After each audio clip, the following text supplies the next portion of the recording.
Evet arkadaşlar selam. Bugün Pink Mortis yapacağım tekrar. O zaman hazırsanız maça geçelim. Bu arada arkadaşlar videoyu beğenmeyi, like atmayı unutmayın. Abone olmayı da unutmayın.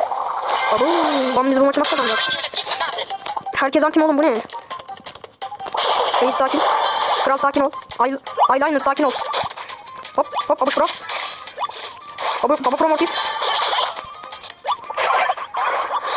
İşte Baba Pro Mortis diye buna dedim.